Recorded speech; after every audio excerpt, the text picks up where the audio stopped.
જૂનાગઢ માંગરોળ તાલુકામાં ખેડૂતો લોન લઈને ફસાયા જેવા ગાંઠ ગળાયો હોય તેવું સામે આવ્યું છે। Story report by Pratap Sisodia, Maliya Hatina. Hello hello બોલો। આમાં થોડાક દિવસ પહેલા મારા પપ્પાને ફોન આવ્યો હતો કે પેલા કેસીસી ભરવા માટેનો, તો શું કઈ પૈસા નવા જૂનું કરી ગયા કે? નવા જૂનું કરી ગયા હે, તો એમાં કઈ પૈસા નહીં કે 12% લેખે વ્યાજ લાગશે ને? હા, એ ત્રણ ક્યાંથી ઉપર બોલ? જે ઉપર એસબીઆઈ માં। એસબીઆઈ માં માંગરોળ? હમ હા, તો શું હતું? એને હે ને 3 લાખ સુધી જે 7% મળે ને એના ઉપર પાછા 12% લાગશે। એનું શું કારણ? ટૂંકમાં 5 લાખ ધિરાણ ઉપાડ્યું છે, તો એનું વ્યાજ તો 7% લેખે જ લાગે છે ને, 0% ટૂંકમાં? ના ના, હે? હજી સરકારે કર્યું નથી। એ કર્યું નથી હમ તો માં હેરાન થઈ જાય ને। પેલા આપણે ટૂંકમાં કીધું તો તમે, એ માટે જ અમે ઉપાડી છે। પેલા હું ગવર્મેન્ટે કીધું હતું, પણ હવે ગવર્મેન્ટ પાછું કઈક ફેરવે છે અચ્છા, ટૂંકમાં એટલા માટે। તો પાછા ભરવાના રહેશે? હા, 1 ને 90 પાછા ભરી દેજો, 2 ભરી દેજો। અચ્છા, તો એમની તો આ બધીને ટૂંકમાં ઓલું કરવાનું? હા, જેટલા હોય બધા, જેને જે જરૂરિયાત હતી એને ઉપાડ્યા, એને વાંધો નથી। પણ જેને જરૂરિયાત એમ હતું કે ભાઈ છે 7% એટલે ઉપાડવા છે, હં. એ લોકોને આપણે ફોન કરીને કહી દીધું કે ભાઈ ભરી દો બધા, ખોટા જો જરૂર હોય તો રાખો, નકર 2 લાખ ઉપર 12% લાગશે। આ ટૂંકમાં સરકાર તરફથી ટૂંકમાં ઓલું પાછું ખેંચી લેવામાં આવ્યું છે, એવું છે? તો સરકાર ખેંચવાની છે એવી વાત કરી એને। હા, ચાલો વાંધો નહીં. હા। આજે 25-26 નું જે બજેટ બહાર પાડ્યું છે સરકારે, એમાં 5 લાખ સુધીની ધિરાણની ઓલું કર્યું છે કે 0% લેખે મળશે 5 લાખ સુધી। હવે ઘટાણીએ પરિપત્ર બેંક તરફથી એમ કહેવાય કે અમને કોઈ પરિપત્ર મળ્યો નથી। હવે પરિપત્ર મળ્યો નથી, ખેડૂતોએ લોન ઉપાડી લીધી છે 5 લાખ રૂપિયાની જરૂરિયાત પૂરતી।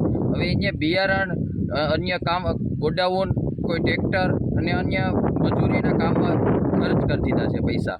હવે ખેડૂતો પાસે એટલું પાછું એમ કહેવામાં આવે કે 12% લેખે તમે ભરો, તો એની પાસે પૈસા છે નહીં, ખેડૂતો એક બધી કામમાં લગાડી દીધા, તો ખેડૂતો ક્યાંથી ભરે?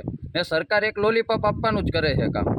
મારું નામ ખેર દર્શિત છે, માનખેતરા ગામનો નિવાસી છું। મેં 5 લાખની લોન લીધેલી છે, જે ગવર્મેન્ટે જ્યાં લાસ્ટ બજેટમાં રજૂઆત કરેલી કે અમે 5 લાખ સુધીનું ખેડૂતોને ધિરાણ આપશું, તો ખેડૂતોએ આ વર્ષે ધિરાણ પૂરેપૂરું લઈ લીધું છે, કેમ કે સિઝનમાં ક્યાંક ને ક્યાંક ઉપયોગી થવા માટે છે। અને એ પૈસા લોકોએ ખર્ચ કરી રહ્યા છે ખેડૂતોએ, કે અવનવા કામ માટે, જેમ કે ટ્રેક્ટર છે, ખેતીના વિકાસ માટે છે, ખેડૂતને નવીનીકરણમાં, કોઈ પણ કામ માટે ખેડૂતોએ પૈસા રોકી દીધા છે। તો આ વર્ષે ઉત્પાદન થશે તો ખેડૂત આવતા વર્ષે લોન ભરી શકશે, પણ પાછું એવું કહેવામાં આવે છે કે 12% વ્યાજ તમારે ભરવું પડશે। તો ખેડૂત આટલું વ્યાજ કઈ રીતે ભરી શકશે? આ આપણો એક મુદ્દો છે કે ભાઈ ખેડૂતો 12% વ્યાજ કઈ રીતે ભરશે, ક્યાંથી આવક થશે ખેડૂતોને?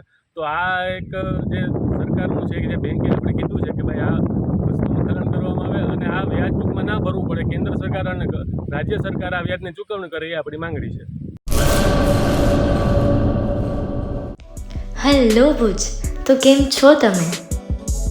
આજે હું તમને એવા શોરૂમની વિઝિટ કરાવું છું જે છેલ્લા 10 વર્ષથી કચ્છની જનતાના પ્રેમ અને વિશ્વાસથી મહેકતું લુગડા બજાર ફેમિલી શોરૂમ। આ શોરૂમમાં સ્ટાર્ટિંગ પ્રાઇસ 399થી છે, જેમાં kids wear, girls wear, boys wear અને જેન્ટ્સ વેર અને લેડીઝ વેરમાં પણ ન્યૂ વેરાયટીવાળું કલેક્શન પણ જોવા મળી રહેશે। અને જેન્ટ્સ માટે વેડિંગ કલેક્શન અને કુર્તા કલેક્શન પણ બહુ જ સારું છે।